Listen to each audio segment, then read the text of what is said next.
Assalamualaikum warahmatullahi wabarakatuh. Perkenalkan, nama saya Akasi Oktavia dengan NIM 254000237. Saya merupakan mahasiswa PPG Guru Tertentu Tahap 2 tahun 2025 dari PGSD Pendidikan Guru Sekolah Dasar LPTK Universitas Negeri Padang. Hari ini saya akan melaksanakan kegiatan pembelajaran dengan materi harmoni dalam ekosistem memakan dan dimakan di SD Negeri 219. Selamat menyaksikan. Wassalamualaikum warahmatullahi wabarakatuh.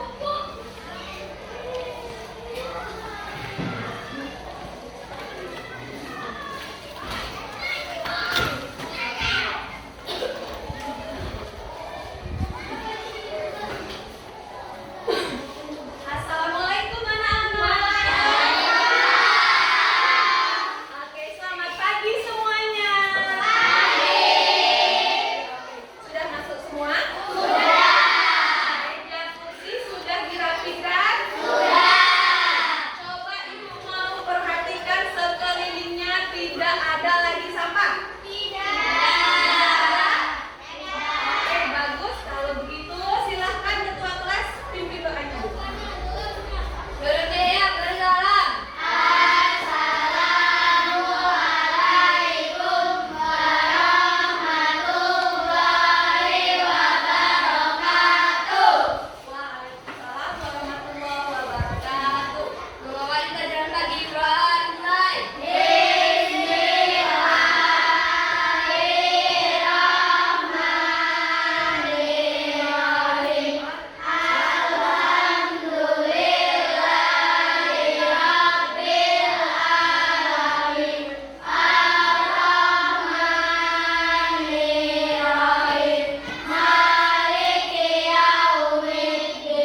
Dan yang ketiga, mendeskripsikan hubungan makhluk hidup pada jaring-jaring makanan di ekosistem.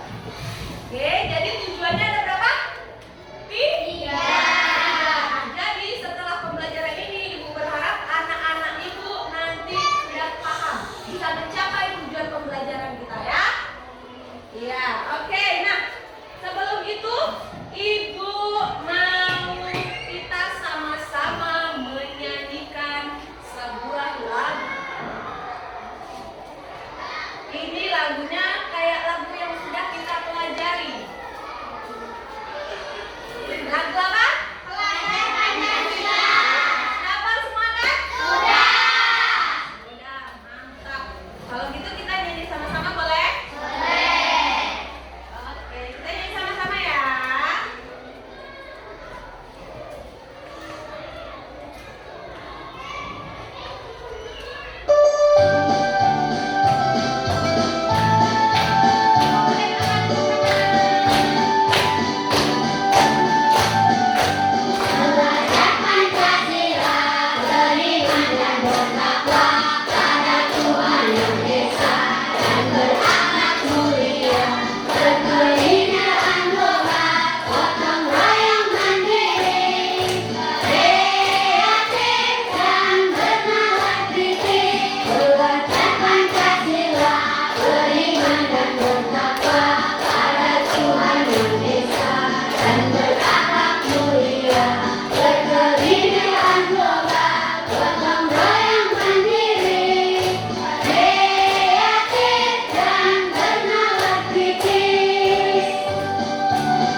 berjalan dengan lancar. Oke? Oke. Nah, gimana kalau kita tepuk semangat lagi biar lebih semangat? Mau? Mau. Dulu dong. Ayo berdiri. Yang ini harus lebih semangat ya tepuknya ya. Oke? Tepuk semangat.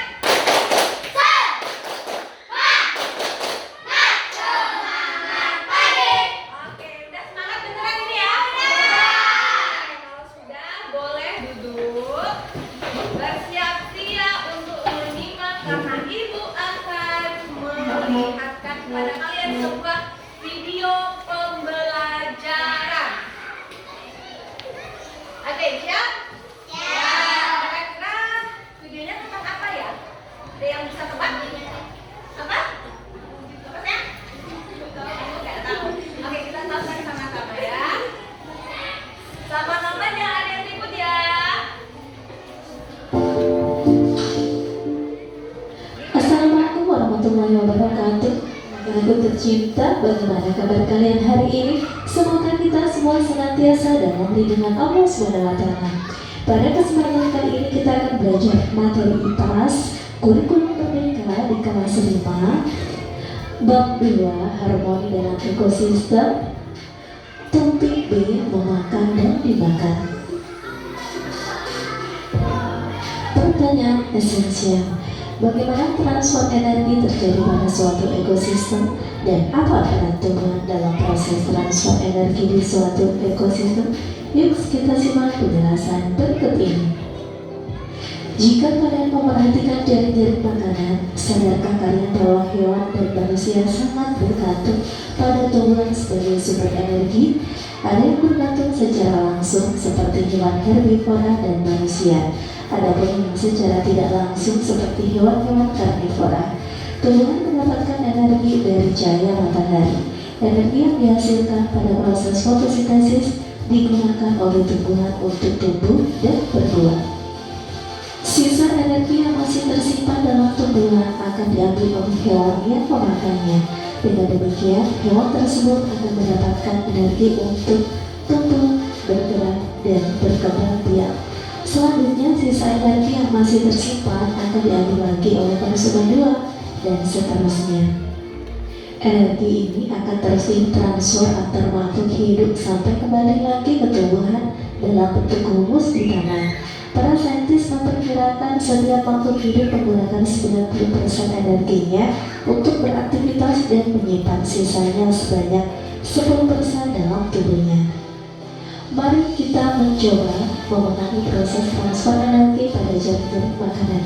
Alat dan bahan: 1. Toples atau wadah 3 buah, 2. Batu atau kayu kecil 100 biji, 3. Kertas label yang bisa ditempel di toples. Langkah percobaan yang pertama, buatlah rantai makanan dari produsen sampai konsumen tingkat 2.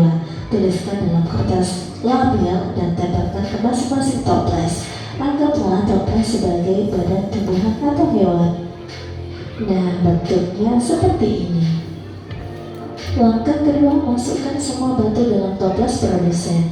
Guru kalian akan memberikan narasi mengenai transfer energi dari produsen sampai konsumen tingkat 2. Anggaplah batu ini sebagai energi dan ikuti petunjuk yang diberikan guru kalian. Sekarang lakukan bersama. Berkumpul dengan kelompok kalian dan lakukan kegiatan berikut. Yang pertama, diskusikan mengenai hasil kegiatan yang baru dilakukan. Apakah ada perbedaan data yang kalian temukan? Jika ada, cari tahu bersama-sama apa yang membuat berbeda. Setelah itu, diskusikan pertanyaan berikut ini. Yang pertama, siapa yang mendapatkan energi paling banyak? Urutkan dari yang paling banyak sampai paling sedikit. Pertanyaan kedua, apakah energi yang ditransfer pada jaring-jaring makanan semakin banyak atau semakin sedikit? Menurut kalian, hewan mana yang jumlahnya akan lebih banyak? Apakah ada hubungannya jumlah hewan dengan transfer energinya? Nah, ternyata yang mendapatkan energi paling banyak adalah tumbuhan. Adapun urutannya adalah produsen, konsumen tingkat 1, konsumen tingkat 2. Sedangkan energi yang ditransfer pada jaring-jaring makanan adalah semakin sedikit karena sudah digunakan oleh makhluk hidup untuk kebutuhannya bertahan hidup. Hewan yang jumlahnya akan lebih banyak adalah konsumen tingkat 1 karena mereka merupakan konsumen pertama yang ditransfer langsung energinya dari tumbuhan. Apa itu piramida makanan? Nah, piramida makanan sama seperti jaring-jaring makanan yang menggambarkan hubungan makan dan dimakan antar makhluk hidup. Namun pada piramida makanan kita dapat melihat banyak energi yang tersedia. Masing-masing peran pada piramida makanan diletakkan seperti pada gambar berikut. Semakin rendah tingkatannya akan semakin banyak jumlah tumbuhan atau hewan yang termasuk di dalamnya. Sebaliknya, semakin tinggi tingkatannya, maka semakin besar ukuran dan semakin sedikit jumlah hewan yang termasuk di dalamnya. Hal ini berkaitan dengan transfer energi yang terjadi antar makhluk hidup seperti yang kita perhatikan dalam kegiatan sebelumnya. Hubungan makan dan dimakan merupakan hubungan yang saling mendukung kehidupan satu sama lain. Karena semua kehidupan berharga walaupun sekecil apapun itu. Selanjutnya, mari kita mencoba menggambar piramida makanan. Alat dan bahan: alat tulis, alat pewarnai, karya jaring-jaring makanan yang telah dibuat bersama kelompok di kegiatan sebelumnya. Langkah percobaan pertama, buatlah piramida makanan berdasarkan jaring-jaring makanan yang sudah kalian buat dalam bentuk gambar.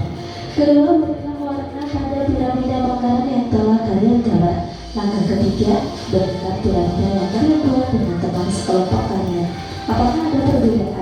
Diskusikan dahulu jika ada perbedaan sebelum berkonsultasi dengan guru kalian.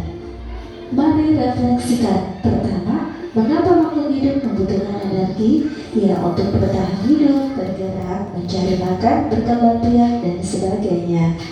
Pertanyaan kedua, bagaimana transfer energi terjadi pada suatu ekosistem? Ya, saat makan terjadi transfer energi dari makhluk hidup yang dimakan. 3. Apa arti tanda panah dalam jaring-jaring makanan? Artinya, selain mengarahkan kepada yang memakannya, tanda panah menggambarkan transfer atau perpindahan energi yang terjadi. 4. Apakah ada hubungannya populasi suatu makhluk hidup dengan transfer energi? Lihatlah dari piramida makanan yang kami buat untuk membantu menjawab pertanyaan ini. Tentu ada, setiap lantai menggambarkan sumber energi yang tersedia dan berdampak pada populasi makhluk hidup di atasnya. 5. Apa yang membedakan jaring-jaring makanan dan piramida makanan? Perbedaannya adalah pada piramida makanan terlihat jumlah energi yang tersedia dan bisa menggambarkan banyak populasi pada setiap tingkat atau perannya. 6. Apa yang bisa kita pelajari dari hubungan makan dan dimakan antar makhluk hidup ini?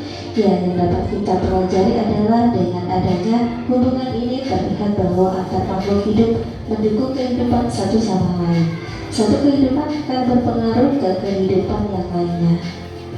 Sekarang mari belajar lebih lanjut tentang energi disalurkan antar makhluk hidup. Jika kita perhatikan, semua energi bermula dari matahari. Tanpa matahari, tanaman tidak bisa memproduksi makanannya.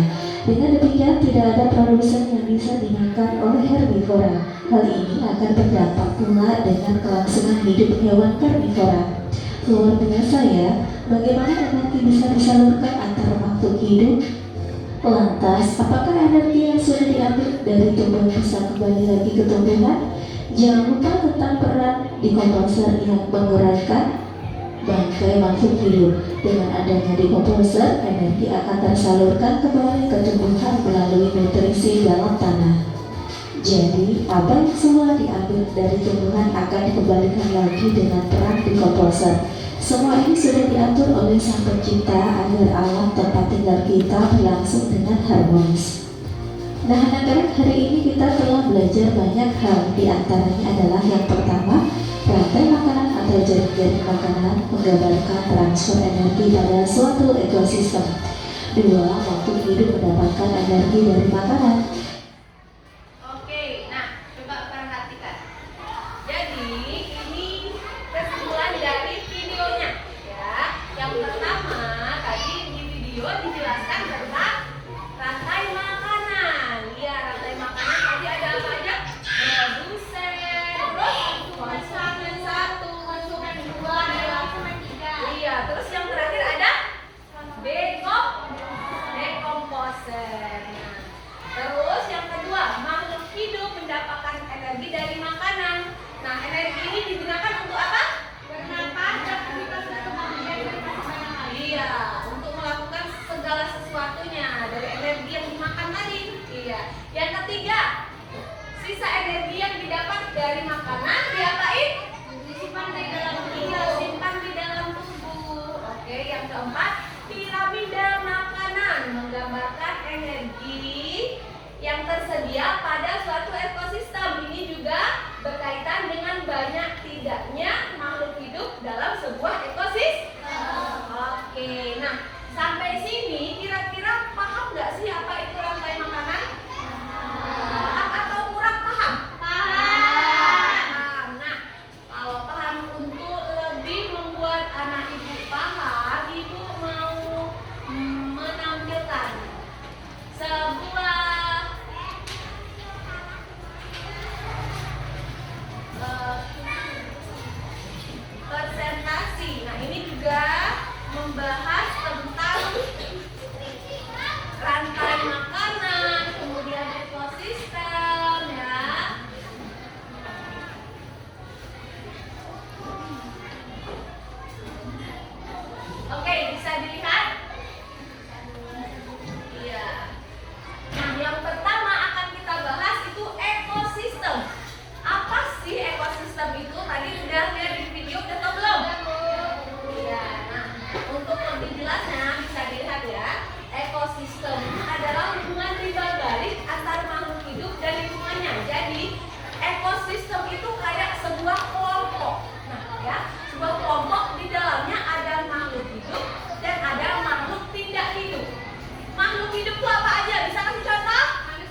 Iya, bagus. Ada manusia, hewan, dan tubuh. Iya. Kalau makhluk tidak hidup, ada yang tahu? Benda. Iya, benda.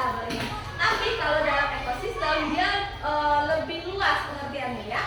Makhluk tidak hidup itu kayak cahaya matahari, apalagi tanah, air boleh, iya batu, udara dan lain sebagainya ya.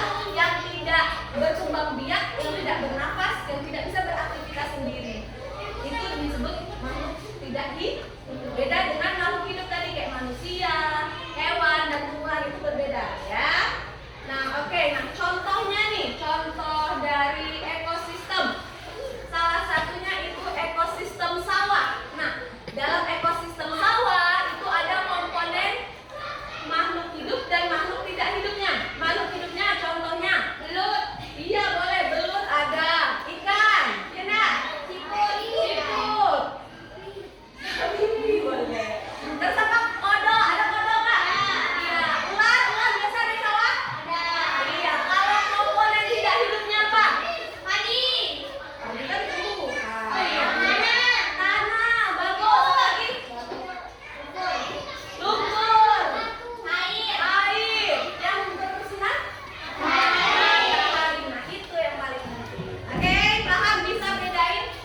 Oh iya, rumputnya kan dimakan agak ikan. Ini kayak alga kalau bahasanya ya, di air. Lumut ya, dimakan ikan, ikannya dimakan suku, bukan.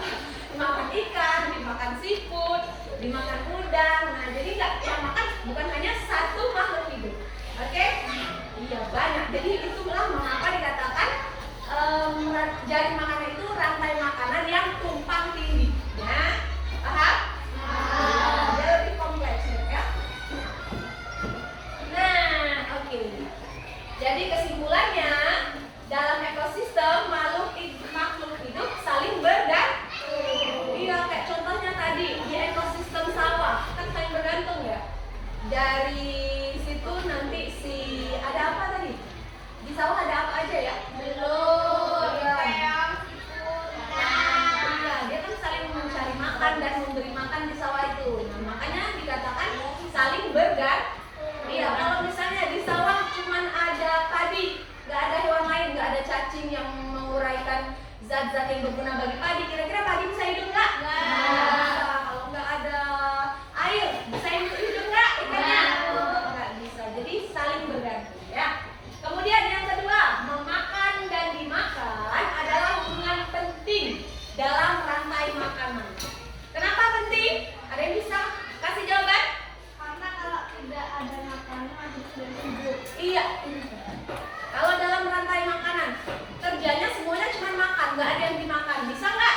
Nggak bisa. Nggak bisa. Kalau dalam rantai makanan, cuma ada yang dimakan, nggak ada yang makan. Bisa nggak? Nggak bisa. Nggak bisa. Jadi makanya hubungan makan dan dimakan itu sangat penting.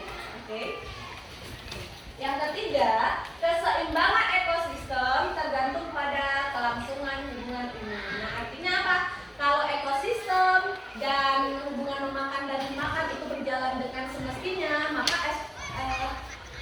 keseimbangannya terjaga. Tapi kalau ekosistemnya rusak, misalnya nih, ekosistem hutannya digunduli. Nah, itu kan mengganggu keseimbangan ekosistem. Apa itu yang disebabkan oleh penggundulan hutan? Kira-kira dampak negatifnya apa? Semuanya tidak bisa manjat terus tuh. Iya, banyak makhluk hidup nanti kehilangan tempat tinggal, ya enggak? Terus tuh kan hutan sebagai sumber oksigen. Kalau oksigennya pohonnya ditebang, oksigennya sedikit, jadi cuacanya panas, ya. Nanti banyak makhluk-makhluk yang punah karena kehilangan tempat tinggal, karena ditebangin, oke? Nah, jadi ibu juga mau sama-sama kita menjaga keseimbangan ekosistem. Nah, oke, PPT-nya sudah sampai situ materinya. Oke, sekarang ibu mau tanya dulu. Dari yang sebelah sini deh. Tadi di dalam rantai makanan kan ada peran-perannya. Perannya apa aja? Yang pertama, apa?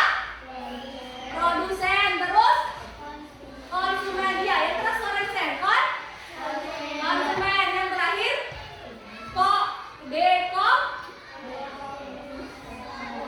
dekomposer atau pemurah, ya, oke. Jadi paham?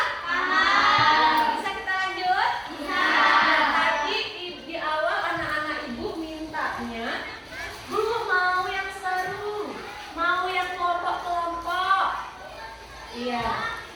Jadi mau kita belajar berkelompok? Mau. Tapi sebelum itu biar nanti kerja kelompoknya semangat, ibu mau ajak ice breaking. Mau? Kalau mau berdiri semuanya. Pelan-pelan saya. Iya. Berdiri sudah. Nah, kalau ice breakingnya ini, ibu punya 3 kata. Yang pertama, botak. Kalau ibu bilang botak, pegang kepala. Kemudian batik. Kalau batik, pegang baju. Oke. Yang ketiga, batu. Kalau batu, tutup mulut. Ya, kalau ibu bilang botak, pegang batik. Kalau batu, oke. Bisa?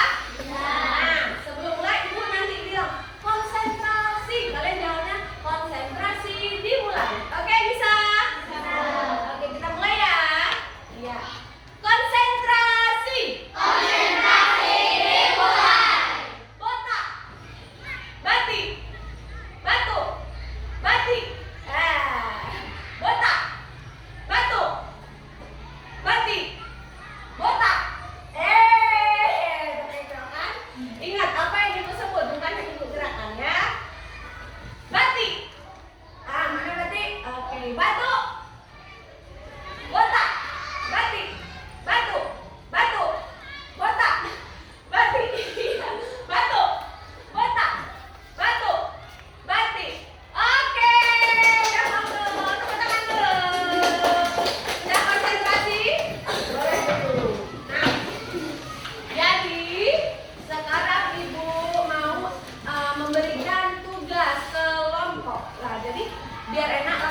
untuk anak-anak ibu. Oke, sebelumnya ibu bagikan dulu, baru ibu jelaskan ya cara mengisinya ya. Ini untuk kelompok 1. Kemudian ini untuk kelompok 2. Ini untuk kelompok 3. Ini untuk kelompok 4. Oke, boleh dilihat dulu lembar kerjanya. Ibu jelaskan. Jadi, di dalam lembar kerja itu ada sebuah gambar. Itu gambar apa? Rantai makanan. Iya, rantai makan. Nah, rantai makanan. Nah, lihat itu ada soalnya. Tentukanlah peran masing-masing makhluk hidup yang terdapat pada gambar rantai makanan yang ada. Nah, jadi artinya apa? Anak-anak ibu ditugaskan untuk menentukan nama dari makhluk hidup yang ada di rantai makanannya, ya. Kemudian tulis di situ perannya sebagai apa. Misalnya yang pertama itu gambar apa? Rumput. Nah, ditulis peran rumput kira-kira sebagai apa ya? Ya, ditulis nanti di situ. Kemudian dijelaskan kira-kira kalau produsen itu dia kenapa ya? Diapain ya? Atau dia ngapain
baik karena rumput dapat menghasilkan.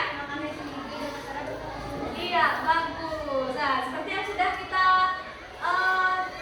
tonton sama-sama tadi ya, bahwa rumput ini atau tumbuhan hijau bisa menghasilkan makanannya sendiri. Iya, caranya dengan apa? Berfotosintesis. Iya, berfotosintesis. Nah, dalam berfotosintesis, tumbuhan hijau tidak memerlukan makhluk hidup lain, dia hanya butuh bantuan cahaya, ya cahaya matahari, air, karbon dioksida. Makanya dia menjadi produk. Iya, sudah paham Arita? Ya, yang lain paham ya kenapa rumput jadi produsen ya?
jaring makanan itu dia juga rantai makanan tapi lebih kompleks, dia lebih luas, ya, dia tumpang tindih. Artinya apa? Karena banyak makhluk hidup yang berperan sebagai konsumen 1, 2, 3 gitu ya, makanya dia lebih kompleks, dia tumpang tindih tadi ya. Nah, jadi siapa yang mau bantu ibu untuk menyimpulkan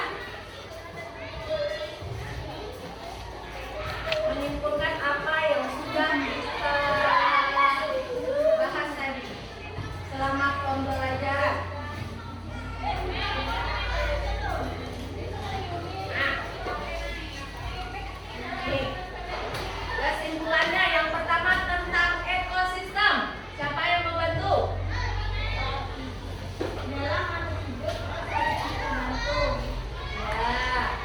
Jadi dalam iya, satu makhluk hidup membutuhkan makhluk hidup lah. Iya, ya. Iya benar. Ya bagus. Jadi kita bergantung sama makhluk hidup lain. Bisa nggak kalau kita aja deh sebagai manusia di dunia ini kita sendirian manusia, nggak ada makhluk hidup lain, bisa nggak? Nggak bisa. Kita perlu makhluk hidup lain. Iya, jangankan makhluk hidup lain, sesama manusia saja kita saling membutuhkan. Iya, contohnya kalau kita membutuhkan sama manusia apa? Iya, kalau kita usaha butuhnya teman nggak? Iya, nggak bisa kalau susah kita harus sendiri ya, itu teman ya. Iya, oke. Yang kedua apa? Coba Siska.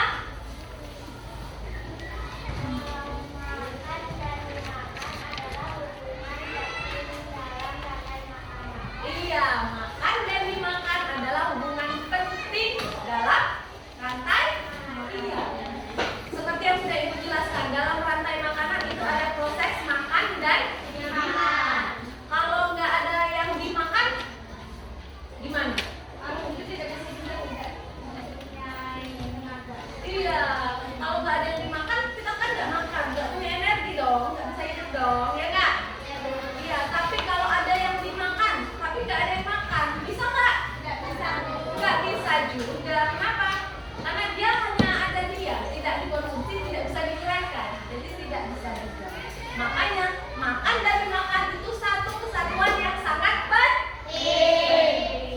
Terus yang ketiga, Arifal, penting Bu. Keseimbangan ekosistem bergantung pada kelangsungan hubungan ini. Iya, jadi keseimbangan ekosistem itu tergantung pada kelangsungan hubungan antara makhluk hidup dan kemudian hubungan dalam rantai makanan. Ya, jadi kalau semuanya berjalan dengan normal, maka ekosistemnya akan seimbang, ya.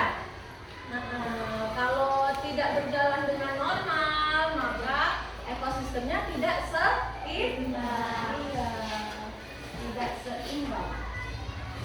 Oke.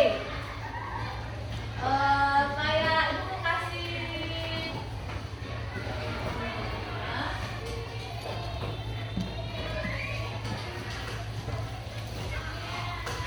bukan contoh sendiri deh. Kalau dalam ekosistem laut, nah di ekosistem kan ada komponen makhluk hidup dan makhluk tidak hidup ya. Kalau di laut makhluk hidupnya apa aja? Ikan, laut, bumi, air, gurita. Air sama matahari makhluk hidupnya? Bukan. Kalau air, matahari itu makhluk tidak hidup. Kalau misalnya airnya tercemar, gimana ekosistemnya? Pemburuk dan air. Iya, ekosistemnya makhluk hidup yang ada di laut akan punah. Oke, jadi sudah tahu cara menjaga keseimbangan ekosistem? Sudah. Ya, kita jaga agar tidak rusak. Jauhkan dari polusi, baik polusi air, polusi udara, polusi darat, semuanya ya. Sampah terutama ya. Kemudian Ibu mau tanya anak-anak Ibu ada yang kurang jelas sama materinya? Tidak. Tidak ada. Semuanya sudah paham? Sudah.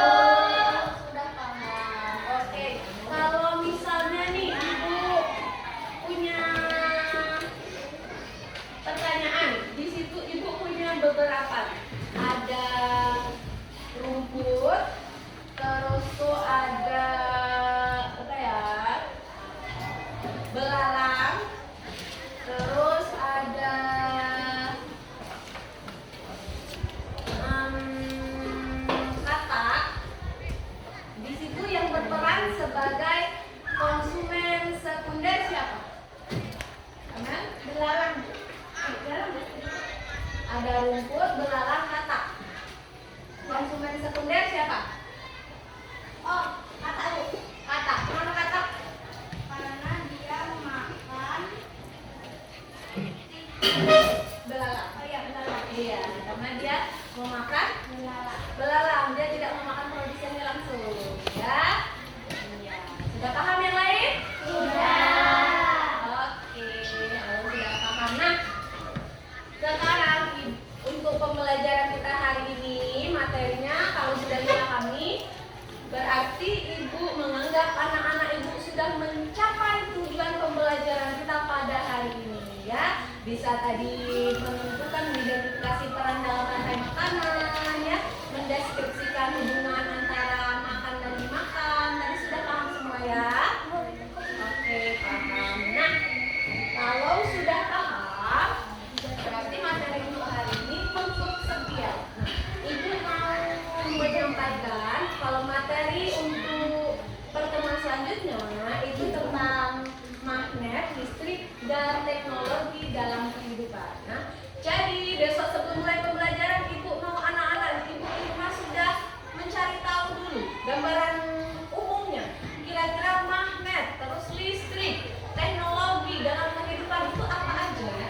Fungsinya apa aja ya? Jadi selama pembelajaran anak-anak Ibu sudah punya bekal, ya Bu? Iya, Ibu mau seperti itu. Jadi gampang memahami materi yang Ibu berikan. Oke, bisa? Bisa. Pokoknya hari ini mantap, semuanya keren karena sudah paham. Boleh tepuk tangan dulu buat semuanya. Oke, nah sebelum itu Ibu mau bagikan evaluasi dulu. Evaluasi ini tentang materi yang sudah kita pelajari. Ibu kasih waktu ini hanya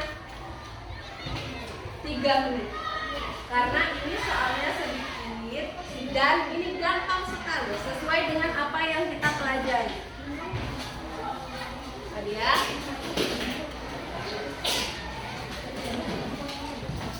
Berapa menit Ibu kasih? 3 menit, 3 menit. Jadi segera diselesaikan.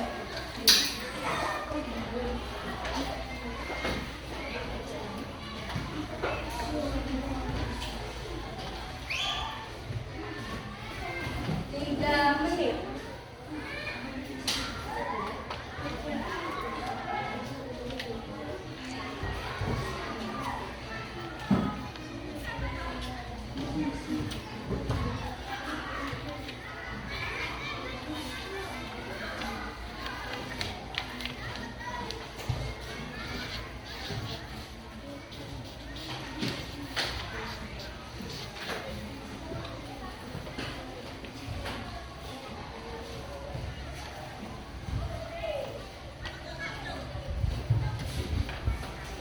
Kerjakan sendiri-sendiri ya, karena Ibu mau mengukur apa aja yang udah dipahami anak-anak Ibu ya selama pembelajaran ini ya.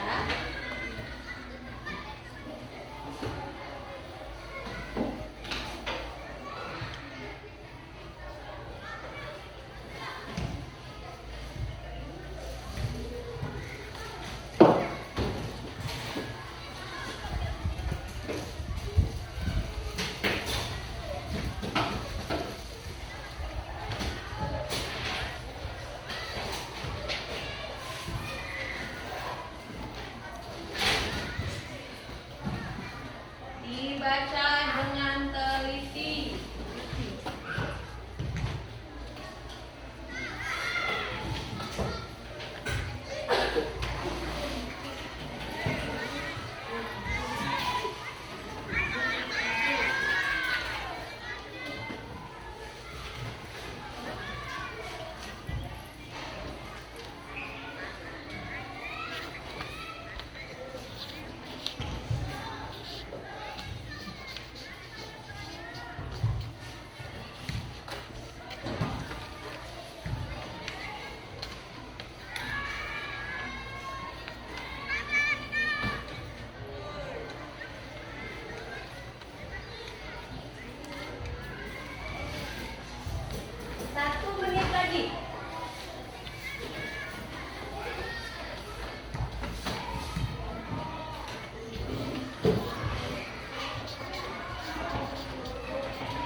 Mengakhiri kegiatan Quran mulai.